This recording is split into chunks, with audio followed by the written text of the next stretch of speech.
নমস্কার, great India নিউজে আপনাদের স্বাগত। আমি সূর্য। এই মুহূর্তে বিশ্ব রাজনীতির সবচেয়ে বড় এবং ভয়ঙ্কর খবর নিয়ে আমরা হাজির হয়েছি। মধ্যপ্রাচ্য কি তবে তৃতীয় বিশ্বযুদ্ধের দিকে এগিয়ে যাচ্ছে? আমেরিকার বোমা বর্ষণের পাল্টা জবাবে এবার খোদ আমেরিকার উপর মিসাইল বৃষ্টি শুরু করলো ইরান।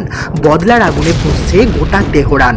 আমেরিকা হয়তো ভেবেছিল বিমান হামলা চালিয়ে ইরানকে দমিয়ে রাখা যাবে, কিন্তু পাশা উল্টে গেছে মাত্র কয়েক ঘন্টার মধ্যে।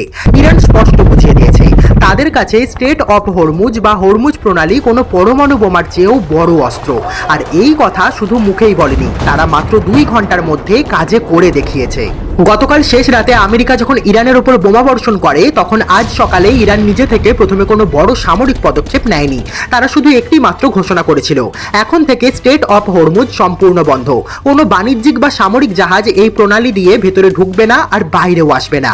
আর ইরানের এই এক ঘোষণাতেই কেঁপে উঠেছে গোটা বিশ্ব। বিশেষ করে মধ্যপ্রাচ্যের আরব দেশগুলো রাতের ঘুম উড়ে গেছে। কাতার, সংযুক্ত আরব আমিরাত, ইউএসএ এবং সৌদি আরবের মতো শক্তিশালী দেশগুলো এখন আমেরিকার উপর মারাত্মক চাপ সৃষ্টি করছে। তারা সাফ জানিয়ে দিয়েছে আমেরিকাকে এই মুহূর্তে ইরানের ওপর সমস্ত রকম হামলা বন্ধ করতে হবে। কারণ তারা খুব ভালো করেই জানে হরমুজ প্রণালী বন্ধ থাকার অর্থ বিশ্ব অর্থনীতি এবং তাদের নিজেদের অস্তিত্ব সংকটে পড়া। কিন্তু খবর এখানেই শেষ নয়। একদিকে যেমন স্ট্রেট অফ হরমুজ বন্ধ করা হয়েছে, অন্যদিকে ঠিক তার কয়েক মিনিট পর থেকেই আরব দেশগুলোর ওপর আছড়ে পড়তে শুরু করেছে ইরানের মিসাইল ও ড্রোন। প্রাপ্ত রিপোর্ট অনুযায়ী সংযুক্ত আরব আমিরাতের দুবাইয়ের মতো বিলাসবহুল শহরে এই মুহূর্তে যুদ্ধের সাইরেন বাজছে। দুবাইয়ের আকাশ প্রতিরক্ষা ব্যবস্থা বা ডিফেন্স সিস্টেমগুলো পুরোপুরি সক্রিয় হয়ে উঠেছে এবং ইরান থেকে ধেয়ে আসা একের পর এক মিসাইল কাউন্টার করার চেষ্টা করছে। তবে সবচেয়ে বড় এবং মারাত্মক আঘাতটি এসেছে কুয়েত এবং বাহরাইনের ওপর। দর্শক, আপনাদের জানিয়ে রাখি, এই কুয়েত এবং বাহরাইনেই রয়েছে আমেরিকার সবচেয়ে গুরুত্বপূর্ণ এবং কৌশলগত সামরিক এয়ারবেস বা বিমান ঘাঁটি। আর এই মুহূর্তে ইরানের মিসাইলগুলো ঠিক এই মার্কিন ঘাঁটিগুলোর ওপরই তাণ্ডব চালাচ্ছে। শুধু মার্কিন ঘাঁটিতেই নয়, কিছু মিসাইল কাতার এবং কুয়েতের সাধারণ আবাসিক এবং রেসিডেন্সিয়াল এলাকাতেও এসে পড়ার খবর মিলছে। এর পাশাপাশি সৌদি আরবের আকাশেও অনবরত ইরানের ড্রোন এবং মিসাইল উঠতে দেখা যাচ্ছে। গতকাল শেষ রাত থেকে শুরু করে আজ সন্ধ্যা পর্যন্ত আমেরিকা যে মাত্রায় হামলা চালিয়েছে, ইরান এখন তার কড়াই গন্ডায় বদলা নেওয়া শুরু করেছে। ইরানের এই রণকৌশল কিন্তু অত্যন্ত চতুর এবং নিখুঁত। তারা এখন শুধু আমেরিকার যুদ্ধজাহাজ, সামরিক ঘাঁটি কিংবা আমেরিকার কূটনৈতিক প্রতিষ্ঠানগুলোকেই নিশানা করছে না, বরং আমেরিকার সহযোগী সমস্ত আরব দেশগুলোকেও টার্গেট করছে। সামরিক শক্তির বিচারে ইরান হয়তো আমেরিকার আধুনিক প্রযুক্তির সামনে টিকতে পারবে না, কিন্তু ইরানের কাছে এমন কিছু ভৌগোলিক এবং কৌশলগত সুবিধা রয়েছে যা আমেরিকার সমস্ত শক্তিকে ব্যর্থ করে দিতে পারে। একদিকে হরমুজ প্রণালী বন্ধ করে বিশ্ব বাণিজ্য স্তব্ধ করা, আর অন্যদিকে মার্কিন মিত্র আরব দেশগুলোকে ধ্বংসের মুখে ঠেলে দেওয়া। ইরানের এই চাল এযাবৎকালের সবচেয়ে পারফেক্ট চাল হিসেবে প্রমাণিত হয়েছে। পরিস্থিতি এতটাই বেগতিক যে আমেরিকা যে ইরান সরকারের পতন বা রিজিম চেঞ্জ করার স্বপ্ন দেখেছিল, সেই স্বপ্ন এখন ধূলিসাৎ হতে চলেছে।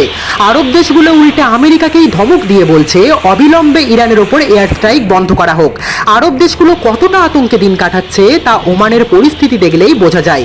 গত কয়েক ঘন্টায় ওমানের বেশ কয়েকটি শহরের কাছাকাছি হামলার খবর এসেছে। তা সত্ত্বেও ওমান সরকার আর দেরি না করে সরাসরি আমেরিকা এবং ইরানের প্রতিনিধিদের নিজেদের রাজধানী মাস্কাটে ডেকে পাঠিয়েছে। ওমান চাইছে যে কোনো উপায়ে আলোচনা টেবিলে বসে এই মিসাইল হামলা থামাতে, যাতে ইরান তাদের ওপর আর কোনো আক্রমণ না করে এবং হরমুজ প্রণালী যেন দ্রুত খুলে দেওয়া হয়। সহজ কথায় এই মুহূর্তে যুদ্ধের সবকটি টেক্কা বা চাল রয়েছে ইরানের হাতে। আমেরিকা শুধু ফাঁকা হুমকি দিচ্ছে যে হরমুজ প্রণালী বন্ধ করলে তারা আরো বড় হামলা চালাবে, কিন্তু ইরানও স্পষ্ট জানিয়ে দিয়েছে হামলা চালালে আমরাও পাল্টা হামলা চালাবো, দেখা যাবে তার বেশি ক্ষতি হয়। আন্তর্জাতিক বিশেষজ্ঞদের মতে আমেরিকাকে তাদের এই যুদ্ধংদেহী রণকৌশল বদলাতেই হবে, কারণ এই যুদ্ধে আমেরিকার চেয়ে তাদের মিত্র আরব দেশগুলোর ক্ষতি বেশি হবে। ইরানের হারানোর কিছু নেই, কারণ বছরের পর বছর নিষেধাজ্ঞার কবলে পড়ে তাদের অর্থনীতি এমনিতেই বিপর্যস্ত। তাই একটা ধ্বংসপ্রায় দেশকে আমেরিকার নতুন করে কতটা ধ্বংস করবে? উল্টে এই যুদ্ধের কারণে ভারত, চীন সহ বিশ্বের সমস্ত দেশকে মারাত্মক অর্থনৈতিক মন্দা এবং ক্ষতির সম্মুখীন হতে হবে। তাই বর্তমান পরিস্থিতিতে আমেরিকার জন্য সবচেয়ে বুদ্ধিমানের কাজ হবে ইরানকে ঘাটানো বন্ধ করে নিজেদের ক্ষতি বাঁচানো। তবে এই বিষয়ে আপনাদের কি রায়? আমেরিকান সরকারের এখন কি করা উচিত? তাদের কি ইরানের ওপর আরো ভয়ঙ্কর আক্রমণ চালানো উচিত, নাকি সরাসরি কোনো চরম পদক্ষেপ নেওয়া উচিত? আপনাদের মূল্যবান মতামত আমাদের কমেন্ট বক্সে অবশ্যই লিখে জানান। বিশ্বের যে কোনো প্রান্তের এমন সব গরম খবরের নিখুঁত বিশ্লেষণ সবার আগে পেতে দেখতে থাকুন গ্রেট ইন্ডিয়া নিউজ। ভিডিওটি ভালো লাগলে লাইক ও শেয়ার করতে ভুলবেন না। আজকের মতো বিদায় নিচ্ছি। নমস্কার, জয় হিন্দ, বন্দে মাতরম।